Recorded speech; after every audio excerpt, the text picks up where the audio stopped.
Year two of Brandon Staley's coaching tenure with the Chargers opens with the very team that ended year one. This Sunday's match with the Raiders has trap game written all over it, by the way. Good morning.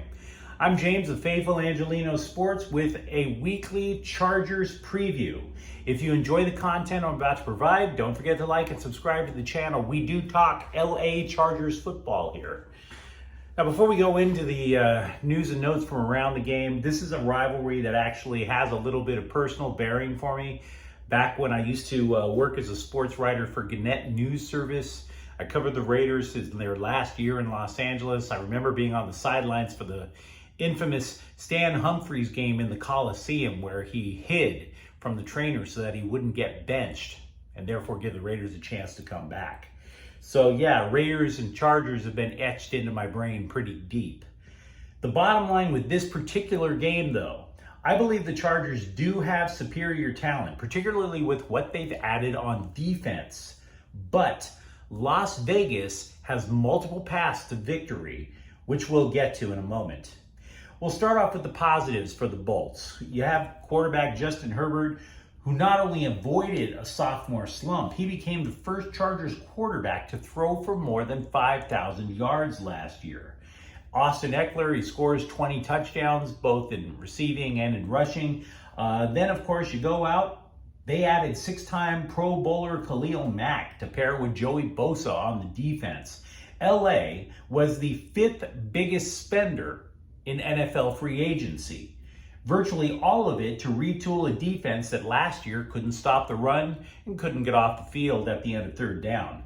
So there's a lot to like about the Chargers. But there's also a lot to like about every team in the AFC West when you look at it. Every single game that's going to involve two AFC West teams is a trap game. Unless, of course, somebody comes out 0-6. But every game should be a trap game. So let's look a little deeper.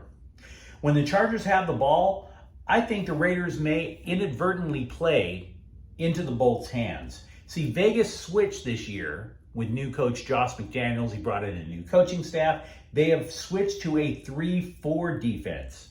And as a result, the Raiders are going to play a lot of zone. Now, they'll mix zones. You'll see cover 2, cover 3, cover 4.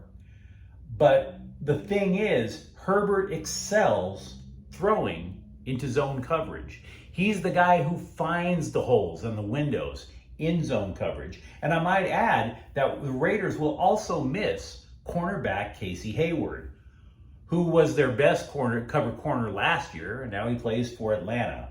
The new corners that the Raiders have are pretty green. So you should theoretically expect Herbert to have a good day. But the Raiders' pass rush is every bit as diverse as the Chargers. Max Crosby was a one-man wrecking machine against LA last year. And then they go out and they pluck Chandler Jones from Arizona. So they've done the right things on defense. They've done the right things. But I don't necessarily know if it's enough to stop Justin Herbert. Now, when Vegas has the ball, they have options too. I agree that with a lot of people that the Raiders' offensive line is suspect, but if they hold up, if they do hold up, Vegas could actually win this game pretty easily. It is a tall order, I admit, because again, you do have Mack, you do have Bosa, you have Sebastian Joseph Day, who just gobbles up running backs all day long. But consider the Chargers' defensive scheme as well. They play a lot of high zone, a lot of defensive backs, the safeties, playing off the line of scrimmage, like the Rams do. Remember, Brandon Staley is the former defensive coordinator for the Rams. Did you watch the Rams game this week against the Bills? And if so, did you notice what the Buffalo Bills did, particularly in the first half of the game? They knew the Rams were going to play deep. They also knew that Aaron Donald didn't need a lot of time to penetrate and potentially pressure and sack Josh Allen. So what did they do? Short drop, short pass. That way Donald, even as magnificent a talent as Aaron Donald is, wouldn't have enough time to get to the quarterback. A lot of those passes in the first half were 5, 6, 7 yards. And it wouldn't surprise me if the Raiders do the exact same thing. Quick short drop, dump it off before the rush. Look at the personnel. Does Derek Carr have a history of checking down to the short pass? And the answer is absolutely he does. For matter of fact, you would argue that that's where Hunter Renfrow steps in instead of Devontae Adams. Devontae's a deep threat. Renfrow lives for the underneath route, as does tight end Darren Waller. You can't double team both Waller and Renfrow. And Derwin James can't split himself in half and cover both of them. So it will be a little bit of pick your poison if the Raiders play their cards right. Now, I would also suggest that despite the fact that the Raiders don't have as much talent, I don't think the talent level is that profound, but I also think people have underestimated the resiliency of the Raiders. If you think about last year's team, their coach got fired due to an email scandal.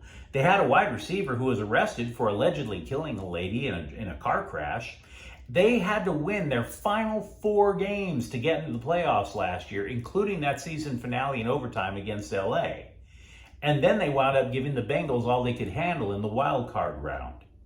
So now the Raiders are actually being praised for something you haven't heard the Raiders be praised of for a long time: attention to detail.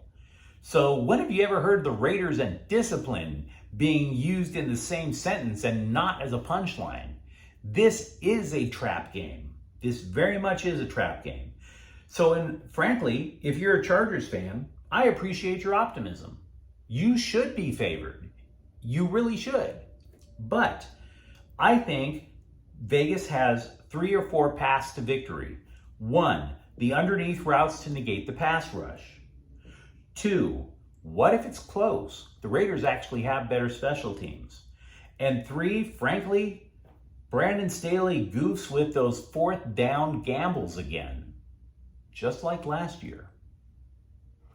Having said that, again, I don't blame anybody for putting money on the Chargers in this one. Now, if you enjoyed this preview, don't forget to like and subscribe to Faithful Angelinos. We do talk LA Chargers football here. Thanks for watching. I'm James. We'll be back. Faithful Angelinos is a Kian Corta El Queso production. Take care.